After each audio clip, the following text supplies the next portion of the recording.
Ladies and gentlemen, welcome back to the channel and welcome back to Black Ops Cold War. It's always nice on occasion to go back to this game, post some footage of it, because the game itself was fundamentally one of my favorite ones from the Warzone era. It was a pretty good game. There were some issues with it, especially involving kill streaks, which we will be discussing here in this video, but I feel like it was a pretty good foundation for the upcoming game this year in 2024, Black Ops Gulf War, which is going to be set in the 90s. So as we get further on here in 2024, more leaks, more rumors, more things are coming out about the game. Eventually, we're going to be getting official teasers, official trailers, eventually the betas, all that stuff is going to be happening like it happens every single year. Well, a couple of leakers have come out, and based on a number of leaks and things that are coming from industry insiders, it appears that the kill streaks within Black Ops Gulf War are going to be pretty varied overall, and I'm pretty excited about that. This information is coming in from Phantom Ice, who's also using information from Alan III, as well as Von Diaz Pog over on Twitter, and here's what they came up with. These are reportedly what these streaks are going to look like within Black Ops Gulf War. Of course, things are very much subject to change, but right now, based on leaks and rumors and industry insiders and all that stuff, this is something close to what we might be able to expect when it comes to Black Ops Gulf War, which looks fantastic, honestly. Like the RCXD, that's classic for the Black Ops franchise. Hopefully the maps have the little RCXD paths and things like that. The recon drone, something called the honeypot, the care package, the counter UAV, the Grim Reaper, that thing was crazy back in Black Ops 1. Then you have the SAM turret, the artillery, the booby trap, the napalm, the hand cannon, all these streaks, right? You guys can read. I don't know why I'm naming every single one of them. A couple of my personal favorites, however, would be like the return of the Sniper's Nest. That was an incredibly cool streak back in Black Ops 4. The Death Machine and the War Machine obviously are going to be fan favorites. The Gas Strike, which will be similar to what we had back in Modern Warfare 2019. The Nuke, I'm not so sure about the actual nuke itself, because Treyarch seems like they are the kind of studio that doesn't believe in a game-ending nuke, or even a nuke that really kills off the entire enemy team. Typically, they just have nuclears, which is like really lame as compared to an actual nuke kill streak, but maybe they changed their ways with Gulf War. I'm not entirely sure, but it is kind of nice to see this kind of progression going from a game like Cold War up into the Gulf War, and how they might change up the kill streaks and change up the scenery of the game and things like that. That's all cool and everything, but here's my problem, right? And I don't mean to be that negative Nancy here, but we see all these kill streaks, right? The artillery, like a World at War style artillery in the same game as a chopper gunner, like that sounds pretty cool. The Sniper's Nest, the Harp, which is basically the VSAT, like having all that stuff sounds fantastic. But you guys remember Black Ops Cold War? I'm sure you do. Kill streaks were virtually a non-factor in that game because Treyarch decided they did not want streaks to really have an impact really whatsoever. In a game like Cold War, which for some reason had your streaks not reset upon death, therefore everybody got their streaks every game unless they were not that good of a player and they were running a super high streak. Things like the Chopper Gunner and the AC-130 were pretty difficult to get.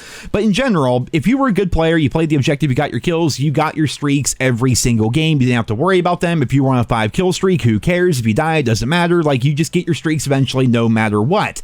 That felt bad. I did not like that aspect of it really whatsoever. Then on top of that, they added a little known streak called the Air Patrol, which was a nifty little kill streak that everybody could get because, again, your streak progress did not reset upon death, so everybody got one of them if they were running it, and it just instantly destroyed every single streak in the air that the other team put up. It was not fun whatsoever. In fact, back in September of 2021, I made this short little video for Twitter because I was fed up with it, man. By that point, when we're in like September, I was fed up with the Air Patrol and how kill streaks were a non-factor. So just check out this quick little video I made back in 2021. Oh no, enemy chopper gunner in team deathmatch. That's really hard to get. Too bad I just can blow it up with my 2,400 point score streak. That's easy. That's 6,000. What was it? 6,000, 8,000 score he had to get that, and I just blow it up instantly with a streak that costs less than a napalm. I guess it's time for me to go ahead and call in my own attack helicopter here. I mean, I've earned it, right? You're earning my air support all game. Oh, no, they Air Patrolled that back.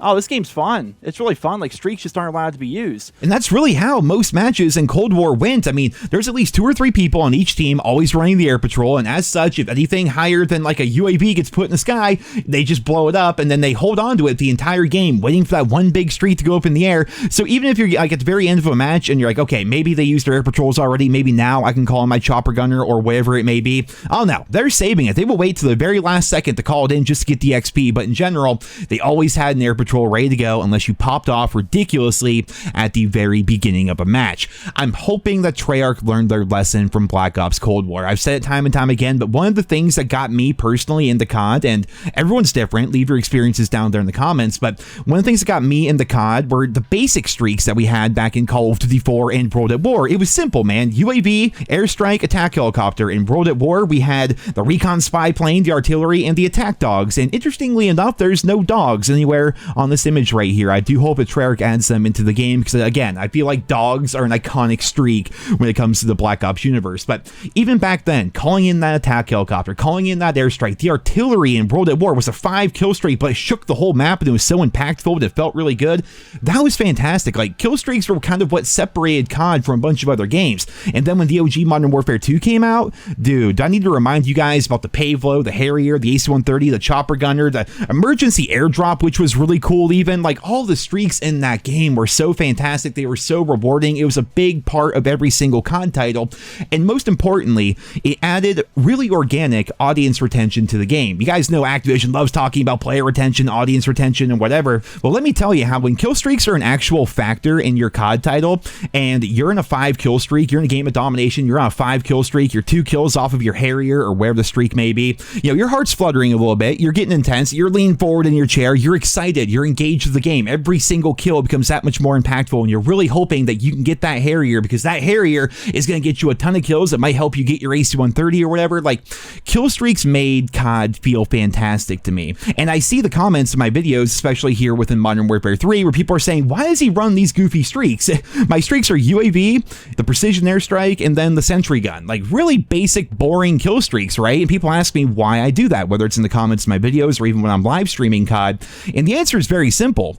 Kill streaks nowadays suck. They're just not good. They cost way more to get. They're not as powerful as they used to be. They can be destroyed a lot easier than they used to be. Like, there's really no reward for running the high streaks at all. I mean, you call in a chopper gunner, that thing gets shot down with like 2 clips of an ACR. It's not fun. It's not good. It's bad design, in my opinion. So in a game like Modern Warfare 3, I call into precision airstrike because assuming they don't have spawn protection, that will get you a couple of kills. The sentry gun, assuming they don't spawn behind it and just melee it to death, will annoy the other team and lock down the entire area and typically get you way more kills than something like a chopper gunner even. And also, they're pretty easy to get. They're lower streaks. You get them every single game as compared to really trying to get that high streak. You know, if you get that high streak once out of every 4 matches or whatever and it's shot down immediately, well, that's just a whole bunch of wasted score, a bunch of wasted XP, a bunch of wasted kills, you know, as compared to if you're running the lower streaks that you get 2 or 3 times a match, you know, that's helping out your team a lot. You're getting more kills that way. It just, that's kind of how COD is now. You have to run the boring kill streaks that aren't as easily countered because the really powerful kill streaks are incredibly easily countered. And I hate that design. It's all backwards in my opinion. And I truly hope that Treyarch sees that. I hope that they acknowledge that after having played the last couple of games that have come out. And even looking back at their last game, Black Ops Cold War, I hope they realize that having your streak progress carry over through your death is a terrible idea. Having something like an air patrol that just destroys everything instantly in a game where anyone can get it no matter what, it was horrible design. It was really bad. And so I'm truly hoping, I doubt it's going to happen, but fingers crossed here, guys, I'm truly hoping that when it comes to a game like Black Ops Cold War, that they decide that kill streaks should be a factor again. They should be rewarding again. They used to be called kill streak rewards, mind you, back in the day. Now they're just called streaks, but regardless, they were called kill streak rewards. Like, you should feel rewarded for going on that giant streak. When you call in your chopper gunner, sure, there should be counterplay, sure, but that's usually a rocket launcher, not 2 clips of a pistol. You should be able to counter the chopper gunner somehow, but it should not be as easily countered as it is nowadays, and the chopper gunner itself should be as rewarding as it used to be back when COD was in its heyday, what I would personally call like the golden era of COD. Now, going back to it here one more time, we have all these kill streaks, and they do sound interesting, they do sound fantastic, and I'm sure some of them are going to be removed for the full launch of the game. I'm sure more are going to be added on top of this, but still, I'm hoping that they learn from their mistakes in the past, and I'm really hoping that with 2024 and onward, when it comes to COD multiplayer, kill streaks are a factor again, and there's something that can get fans excited about jumping into the Call of Duty multiplayer experience. But guys, that is it for this video here today. I hope you enjoyed it. Leave your thoughts and feedback down there in the comments, and I hope you guys all have a wonderful day.